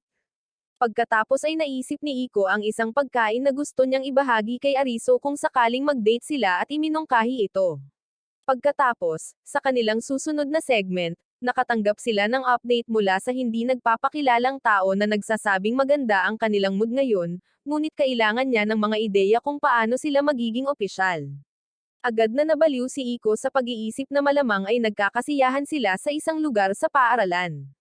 Para maging madali para sa kanya ang susunod na hakbang, iminungkahi ni Rika at Nene na sabay na magyakapan at maghalikan. Nauwi ito sa isang matinding pagtatalo sa pagitan ng dalawa kung saan mabilis na sinabihan ni Iko si Uzoki na i-off ang mikropono para hindi marinig ng mga estudyante ang kanilang away. Sumunod si Uzoki at sinubukang pigilan ang kanilang pagtatalo sa pamamagitan ng pagsasabi sa kanila na hindi magandang magbigay ng payo sa mga bagay na hindi pa nila naranasan, ngunit sinalungat ito ng dalawang babae, na ikinagulat niya at ni Iko. Agad na sumuko si Uzoki at ipinagpatuloy ng dalawang babae ang kanilang pagtatalo mula sa kanilang paghinto. Di nagtagal, dumating si Ariso sa broadcasting room at ginamit ni Rika ang pagkakataong tanungin siya kung ano ang mas gusto niya sa paghalik at pagyakap. Gayunpaman, naroon lamang si Ariso upang ipaalam sa kanila na nakaon pa rin ang mikropono, kaya naririnig ng buong paaralan ang kanilang mga pagtatalo.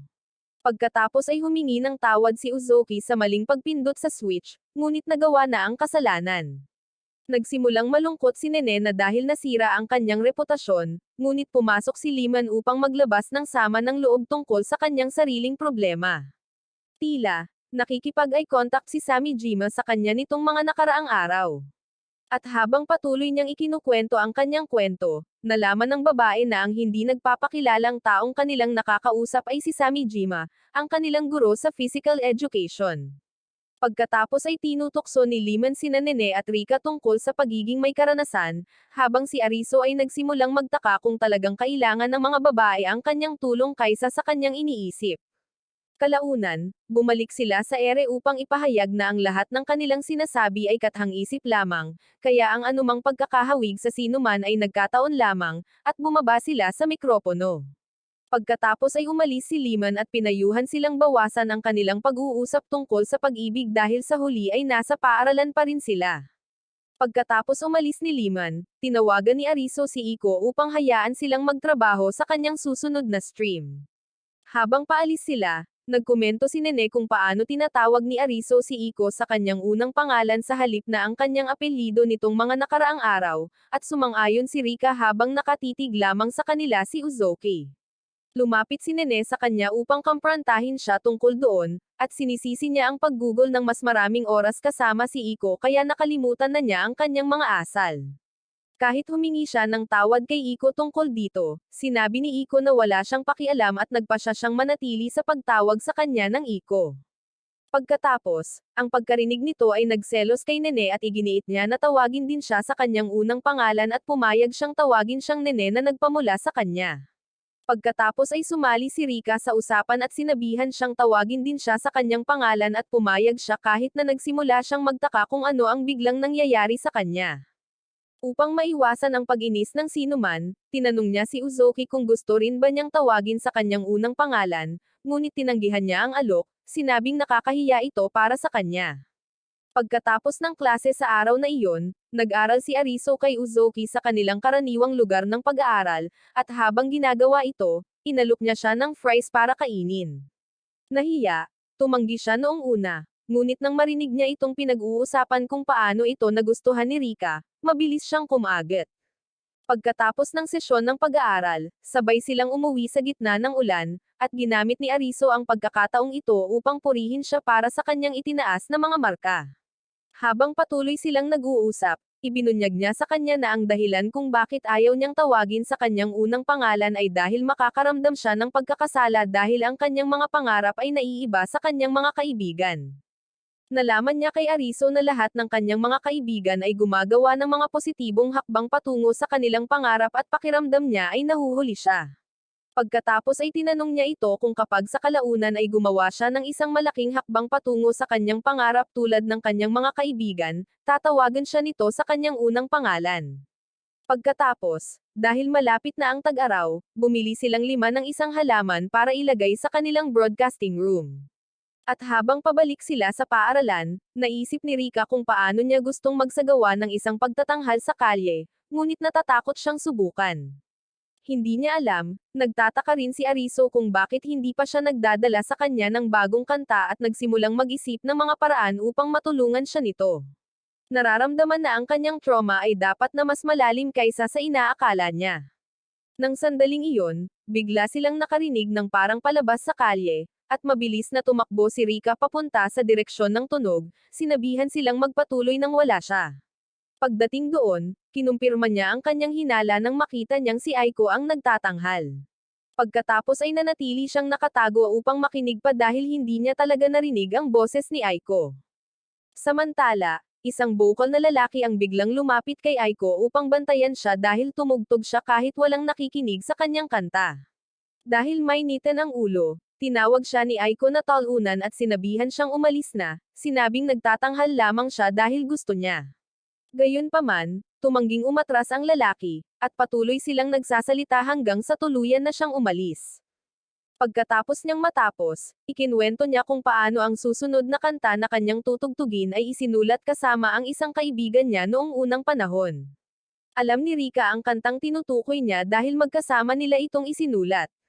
Patuloy na ikinwento ni Aiko kung paano nila masayang ipinadala ang kanta sa isang record label, iniisip na nakagawa sila ng isang obra maestra. Ngunit nang sa wakas ay nakakuha na sila ng feedback, hiniling lamang ng record label na si Rika ang sumali. Ibinahagi rin ni Aiko kung gaano siya kasaya na napili si Rika, ngunit nakapasok si Rika sa record label at tumakas matapos harapin ang ilang mga balakid. Pagkatapos ay binago niya ang pagsasalita sa kanya dahil sa pagpapatuloy sa paggawa ng mga cover ng kanta. Matapos kumalma ng kaunti, ipinaliwanag niya na ipagpapatuloy niya ang pagtugtog ng kanta dahil naniniwala pa rin siyang ang kanyang talento ang tunay na bagay. Ang pagkarinig nito ay nagpainit sa puso ni Rika habang sinimulan niyang pakinggan ang lumang kantang ginawa niya kasama ang kanyang dating matalik na kaibigan. Kinabukasan sa paaralan, nagpasya si Rika na mag-host ng isang biglaang pagtatanghal sa kalye upang kantahin ang kanyang mga orihinal na kanta sa patio. Habang kumakanta siya, si Ariso, na nanunood sa kanya mula sa broadcasting room, ay nagtataka kung anong uri ng kanta ang kinakanta niya dahil ito ang unang pagkakataon na maririnig niya ito. Samantala, hati ang kanyang mga tagahanga sa bagong kanta kung saan marami ang mas gusto ang kanyang karaniwang mga cover habang ang iba ay nasisiyahan pa rin dito.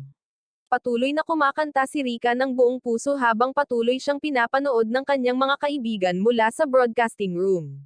Pagkatapos niyang kumanta, tinawag siya ni Ariso para tanungin kung kailan niya isinulat ang orihinal na kanta dahil maganda talaga ito at pinuri siya dahil sa paglaki niya noong hindi siya nakatingin. Gayunpaman, hindi siya pinansin ni Rika noong una dahil hindi niya siya binibigyan ng pansin nitong mga nakaraang araw at sa halip ay kinausap ang kanyang mga tagahanga. Ipinaalam niya sa kanila na siya ang orihinal na sumulat ng kanta para sa kanyang matalik na kaibigan at isang talunan, na tinutukoy si Ariso. Kinabukasan, biglang inanunsyo ni Ariso na nakatakda na siya ng petsa at oras para sa street performance ni Rika. Ngunit pinatahimik lang siya ni Nene bago niya ginamit ang kanyang pang-iistorbo para guluhin ang inspirasyon ni Rika dahil kasalukuyan itong nagsusulat ng kanta. Pagkatapos ay ikinwento ni Rika kung paano siya natigil sa ikalimang kanta na ilalagay sa disc na balak niyang ibenta sa kanyang performance. Pinuri siya ni Ariso dahil nakarating pa siya sa puntong ito, ngunit hindi niya ito pinansin, na ikinagalit niya dahil itinapon niya ang kanyang papuri sa bintana. Ipinakita ni Rika sa kanila ang draft ng kanyang disc cover, ngunit lalo lamang itong nagtulak kay Ariso na magtanong kung may galit ba siya sa mga kuneho. Mabilis niya itong itinuwid na peace sign at natuwa ang ibang mga babae dahil hindi na sila makapaghintay sa pagdating ng araw. Pagkatapos ay pinasabog ni Rika ang kanilang mga bula sa pamamagitan ng pagpapalam sa kanila na ayaw niyang makasama sila sa pagtatanghal dahil gusto niyang hamanin ang kanyang sarili, at gawin ito ng mag-isa nang wala ang kanilang tulong. Nang marinig ang kanyang paliwanag, lubos na naunawaan at sinang-ayunan ng mga babae ang kanyang pananaw. Pagkatapos ay tinanong nila kung paano siya biglang nagsimulang umunlad sa pagsusulat ng mga bagong kanta matapos makaranas ng writer's block ng ilang panahon. Ibinahagi niya kung paano niya biglang nagpasya na itigil ang pagsisikap na magsulat upang makaakit ng mas malawak na madla, ngunit sa halip ay tumuon sa pagsusulat sa isang taong nais niyang ilaan sa kanila. Ngayon na wala na siyang maisip na ikalimang kanta, naisip niya na kailangan na lang niyang sabihin ang anumang kailangan niyang sabihin ng direkta sa tao sa halip na gumamit ng musika. Nang marinig ito, nadama ni Ariso na bilang nagpapakilalang producer niya, dapat siyang gumawa ng paraan para maging panatag ang loob nito. Kaya, lumapit siya rito para tanungin kung mayroon ba itong gustong ipagawa sa kanya. Nang gabing iyon, dinala siya nito sa dalampasigan para mag-usap, kahit hindi iyon ang nasa isip niya. Habang nag-uusap sila, nalaman niya na iniaalay nito ang kanyang mga kanta sa isang taong dati niyang nilayuan dahil sa pagkailang, ngunit ngayon ay gusto na niyang ipahayag ang kanilang mga nararamdaman sa kanila. Naisip niya na malamang si Aiko iyon dahil hindi na nag-usap ang dalawa. Kaya, tinanong niya kung anong mensahe ang sinusubukan niyang iparating sa pamamagitan ng kanyang musika, at sumagot siya, "Mahal kita." Pakiramdam niya ay masyadong direkta ang mensahe, kaya tinanong niya ang kanyang mga liriko. Matapos basahin ang mga ito, naisip niya na sinasadya niyang umiwas, kaya maaaring hindi maintindihan ng tao ang mensahe. Pagkatapos ay tinanong niya kung ano ang gusto niya sa mga ito at sinimulan niyang ilarawan ang mga bagay na direktang akma sa kung ano ang nakausap niya noon kay Apollo. Gayunpaman, hindi niya iniisip ang direksyong iyon at hinikayat lamang siya na gamitin ang kanyang talento upang maipahayag ng maayos ang kanyang sarili. Pagkatapos ay tinanong niya kung matutuwa ba siya kung may gagamit ng isang kanta upang ipahayag ang kanilang nararamdaman para sa kanya at sumagot siya na matutuwa siya. Gayunpaman, napagpasyahan niyang manatili sa apat na playlist na nangangakong ilalabas ang ikalimang kanta kapag siya ay isang kilalang artista na. Kinabukasan, dumating sila sa parke kung saan siya magtatanghal kasama si Ariso, na sinasabing ang parke ay sikat na sikat sa mga pagtatanghal sa kalye nito. Nang sa wakas ay naghanda na siya at sinimulan ang kanyang pagtatanghal, bigla niyang naalala ang mga pagkakataong pinahiya siya ng mga tao habang nagtatanghal at pinahinto ang kanyang pagtatanghal sa kalagitnaan. Nang sandaling iyon, napansin niya ang kanyang mga kaibigan na nakabalat kayo, at biglang tumaas ang kanyang moral na kumanta para sa mga taong tunay na nagmamalasakit sa kanya at hindi sa mas malawak na madla. Kaya, sa puntong iyon, sinimulan niyang tugtugin ang kanyang susunod na kanta. Di nagtagal, nagtipon ang mga tao sa buong parke upang makinig sa kanta ni Rika, at ito ang nagpasaya sa kanya habang pinapanood siya ni Ariso nang may pagmamalaki na parang pinapanood niya ang kanyang mga pamumuhunan sa totoong oras. Tinapos ni Rika ang kanta pagkatapos, at pinalakpakan siya ng mga tao. Nang hamupa ang palakpakan, isang binata ang lumapit upang bumili ng kanyang disk at ganoon na lang, lumapit ang ibang mga tao. Pagkatapos ay tinugtog niya ang kanyang susunod na kanta ng may kagalakan, ngunit naantala siya ng isang rock sound na nagmumula sa ibang direksyon sa parke.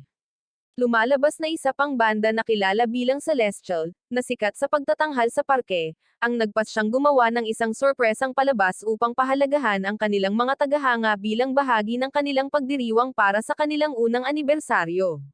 Hindi makapaniwala si Ariso sa kanyang nakita. At ang mas malala pa, ang mga nanunood sa pagtatanghal ni Rika ay nagtakbuhan sa tabi ng Celestial, na siyang nagpapatunay na opisyal na kinakalaban siya ng sansinukob.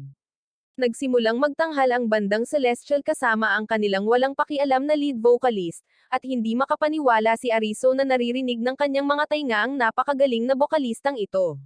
Habang patuloy na kumakanta ang bokalista sa kasiyahan ng mga tao, bumantong hininga si Rika at nagsimulang tugtugin ang kanyang susunod na kanta ng mag-isa kasama si Ariso na tanging tagapakinig lamang. Ang pakikinig sa kanyang pagkanta ay nagpaisip kay Ariso na gumagaling siya sa bawat round.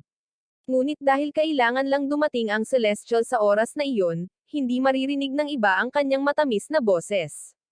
Patuloy na kumakanta si Rika habang ginuganita ang mga panahong naging malapit sila ni Aiko at kung paano palaging pinapasaya ni Aiko ang kanyang boses sa pagkanta. Nang magkasama silang sumulat ng kanta at ipinadala ito sa isang label, ang gusto lang ng label ay makatrabaho siya. Sinuportahan siya ni Aiko kahit na inakala ni Rika na hindi ito patas.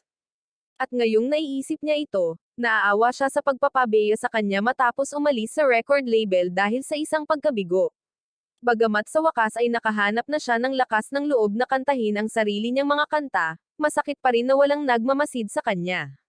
Habang patuloy siyang nagbabalik tanaw, biglang pinutol ni Ariso ang kanyang iniisip at sinabihan siyang laging tumingin sa mga mata nito tuwing nahihirapan siya at hindi niya kayang manatiling kalmado.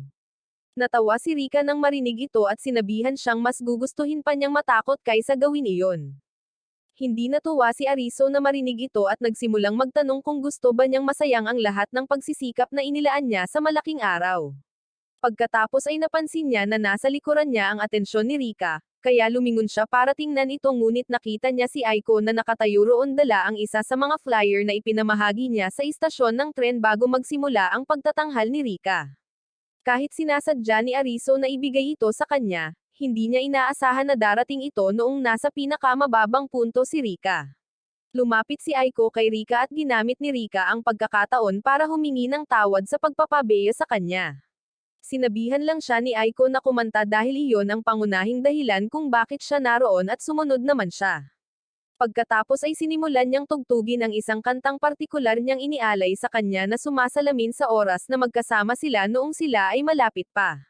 Pagkatapos niyang matapos ang kanta at hiningi ang kanyang opinyon, sumagot si Aiko na hindi ito sapat at humingi ng encore.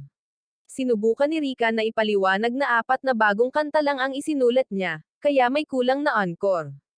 Kaya lumapit siya para kunin ang mikropono at sumigaw ng buong lakas sa sino mang gustong makarinig at ibalita na si Rika ay magtatanghal ng isang kanta. Agad na inakala ng Celestial na si Aiko ay nananawagan ng isang labanan at hinikayat sila ni Aiko na simulan ito. Mabilis na tinawagan ni Rika si Ariso para pigilan si Aiko, ngunit hindi siya pinansin ni Ariso at sumama kay Aiko sa pag-udyok sa Celestial na maglaban dahil gusto niyang maging di malilimutan ang oras ni Rika sa parke.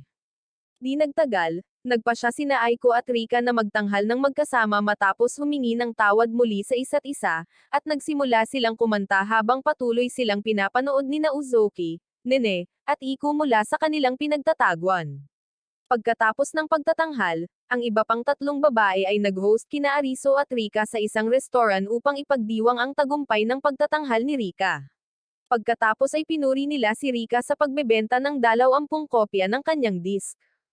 Kahit medyo nalungkot siya na hindi niya naabot ang 50 kopya na palatandaan, natutuwa siya na nakapagbenta siya ng kahit ano. Ipinaalam din niya sa kanila na tumanggi si Aiko na sumama sa kanilang maliit na salo-salo dahil nahihiya siya. Ngunit natuwa ang iba na naayos niya ang kanilang mga hindi pagkakaunawaan kay Aiko. Pagkatapos nila sa restaurant, biglang naalala ni Rika na nakalimutan niya ang kanyang pitaka sa parke at nagmadali siyang pumunta roon. Pagkatapos ay pinilit ng iba si Ariso na samahan siya para hindi siya mag-isa at nagpaalam sa kanila. Habang pabalik sa parke sakay ng tren, napansin ni Rika na mas nakatutok si Ariso sa paghahanap ng pitaka kaysa sa kanyang sariling kapakanan, ngunit hindi niya hinayaan na abalahin siya nito at ikinwento na lang ang kanyang naunang pagtatanghal. Hinikayat siya ni Rika na maganda ang palabas at mahusay ang kanyang nagawa nang matapos niya ito. Habang patuloy silang nag-uusap, ipinaalam niya sa kanya na kahit masaya ang pagkanta sa mga taong gusto niyang maabot ng walang masapil, masakit pa rin na iniwan siya ng mga tao sa kalagitnaan ng kanyang pagtatanghal. Mabilis na ipinaalam ni Ariso sa kanya na hindi niya kasalanan at ito ay dahil pinili ng mga Celestial na iyon na magpakita sa oras na siya ay nagtatanghal. Lingid sa kanyang kaalaman, ang balita ng kanyang pagganap ay nakarating na sa kanyang dating record label at iniisip ng kanyang dating manager na makipag-ugnayan sa kanya. Kalaunan, nagsimulang umiyak si Rika dahil pakiramdam niya ay hindi siya sapat. Pagkatapos ay sumama si Ariso sa kanya upang umiyak at humingi ng tawad sa hindi paggawa ng wastong pananaliksik sa Celestial Band na ikinagulat niya. Kaya sinimulan niya itong pasayahin upang kumalma. Bigla niyang narinig na humihinto ang tren para sa mas maraming pasahero at mabilis niyang pinunasan ang kanyang mga luha dahil ayaw niyang makita ng mga tao na ang isang matigas na tao na tulad niya ay nagiging mahina. Natuwa si Rika sa kanyang mga maling akala, ngunit tumayo siya upang yakapin pa rin siya upang hindi makita ng mga pasaherong papasok na ngayon sa tren ang kanyang mukha.